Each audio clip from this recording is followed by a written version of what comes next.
Hi, Geekygirl back with another story time. With Passover being just around the corner, I'm going to try to read and hopefully not butcher the Hebrew too badly. Uh, Matzo Ball Boy by Lisa Schulman. And both Goose and Clint are here for story time again too.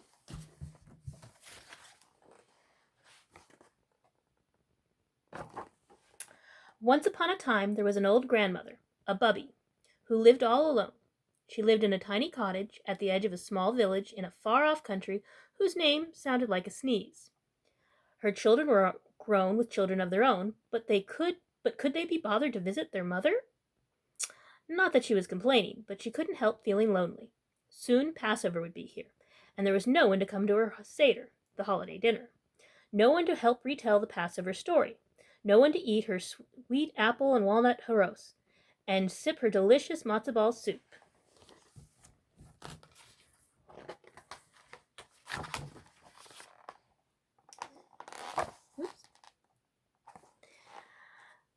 So the morning of Passover, the bubby decided to make herself a matzo ball boy. A friendly face in her soup was better than nothing, she thought. She mixed the matzo meal with eggs, oil, salt, and water, and from the dough she shaped a little soft body and a round matzo ball head. She gave him a carrot-sliced nose, a curvy celery mouth, and peppercorn eyes and buttons. Then she plopped him into a pot of chicken soup to cook. Soon the most delicious smells wafted from the bubbling pot. When the old woman lifted the lid to see if the matzo ball boy was done, out he jumped.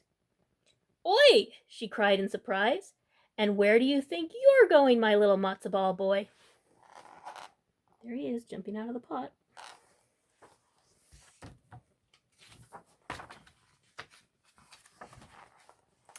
The matzo ball boy puffed out his soft little chest.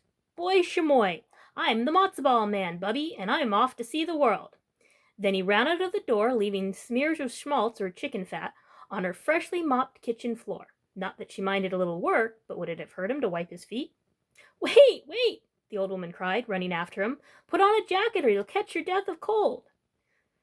But the matzo ball boy just laughed and kept running. He called back over his shoulder, "Run, run, as fast as you can. You can't catch me. I'm the matzo ball man." The old bubby ran as fast as she could, but she couldn't catch him.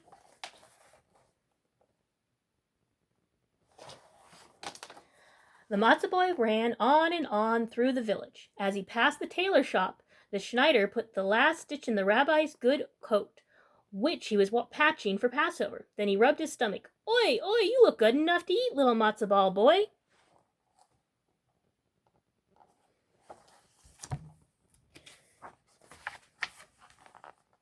But the matzo ball boy just laughed, and he kept on running. He called back over his shoulder, "I've run away from my bubby, and I can run away from you too. So run, run as fast as you can. You can't catch me. I'm the matzo ball man." The Schneider and the old bubby ran as fast as they could, but they couldn't catch him. The matzo ball boy ran on and on. Soon he passed the Yenta, the village gossip, and her 10 children coming home from the market with apples, nuts, and bitter herbs for their Seder. The Yenta dropped her basket and cried, "Oi, oi, you look good enough to eat, little matzo ball boy." Yenta's also a matchmaker. Well, pushy matchmaker. But the matzo ball boy just laughed and kept on running. He called back over his shoulder, "I've run away from my bubby and the Schneider, and I can run away from you too." And then, just to show off, he repeated, "Run, run, as fast as you can," 11 times. One for each of the children, and once more for the Yenta herself. The Yenta, her children, the Schneider, and the old bubby ran as fast as they could, but they couldn't catch the matzo ball boy. The matzo ball boy ran faster than ever. It wasn't long before he came to the rabbi on his way to the synagogue. The rabbi licked his lips and said, "Oi, oi, you look good enough to eat, little matzo ball boy."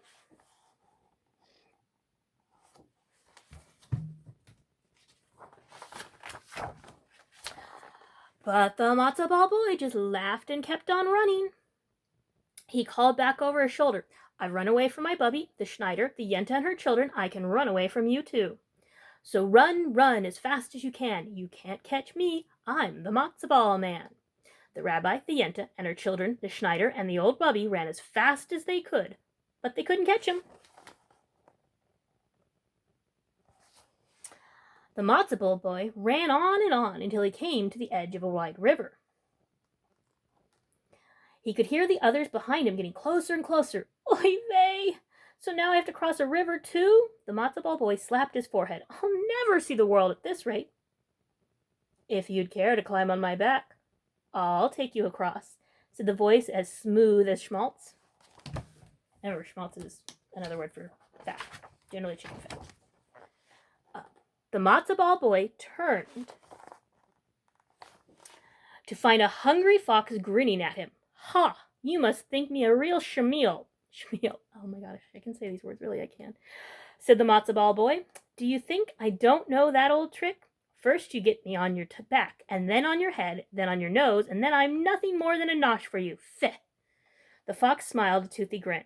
I can hear the others even closer now. Do you plan to wait for them here?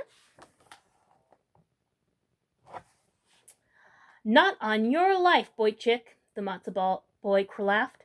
For some who came from a pot of hot soup, the river will be a refreshing change. I am not made of gingerbread, you know. Me, I'm going for a swim. And with that, the Matzo Ball Boy jumped into the river and began swimming across. The fox jumped in too, but after only a few strokes, he saw he could never catch up with the quick little Matzo Ball Boy. He turned back, grumbling about cold food.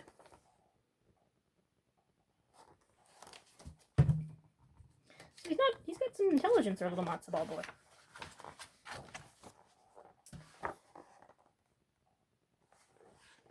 When the Matzo Ball Boy reached the far shore, he looked back and saw the dripping fox, the rabbi, the yenta and her children, the Schneider, and the old bubby standing on the other side, calling, Oi, oi! Come back, little Matzo Ball Boy! The Matzo Ball Boy just laughed and called, Swim, swim as fast as you can. You can't catch me. I'm the Matzo Ball Man. And since none of the others could swim except for the fox, who pretended he no longer cared, they turned away and began the long walk back to town. The old bubby was the last to leave. So go, have a good time, she called. Not that I'm complaining, but is this the thanks I get for bringing you up for a bit from a bit of dough? Play that guilt trip on, bubby. The Matzo Ball Boy watched them go, and then, having nothing better to do, set off through the forest that lined the river's edge. It began to grow dark and cold, and soon the hungry and tired Matzo Ball Boy felt he could walk no further.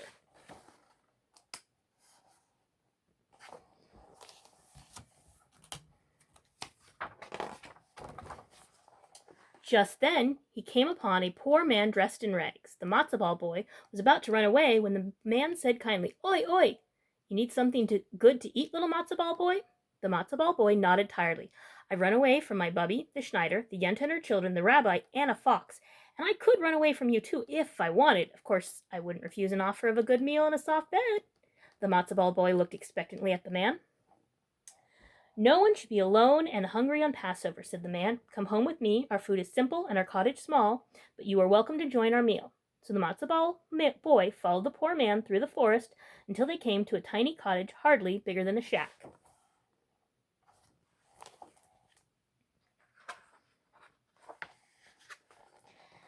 Candlelight glowed warmly from the windows. A fire crackled cheerily in the grate. The man's wife sat by the fire stirring a big pot of soup. The most delicious smells wafted from the pot, reminding the Matzo Ball Boy of something, though he couldn't think of what. Welcome, said the woman with a smile.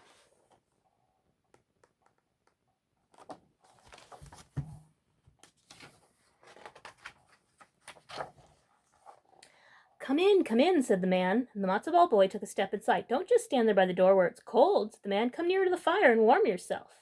He held his hands out to the dancing flames, sighed in contentment. The Matzo Ball Boy drew closer to the fire. Its heat made him feel relaxed and drowsy.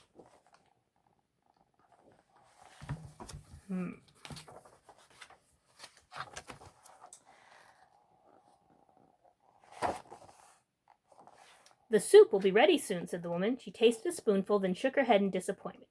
It seems a bit thin tonight. I can't tell what else it needs. Can you? She held out the spoon to the Matzo Ball Boy, who took it and leaned over the pot to scoop up a taste. And then...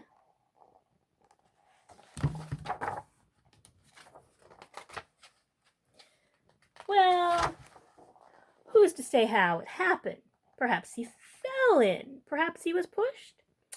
All we know is that the poor man and his hungry wife had a delicious meal of matzo ball soup that night. Oh no!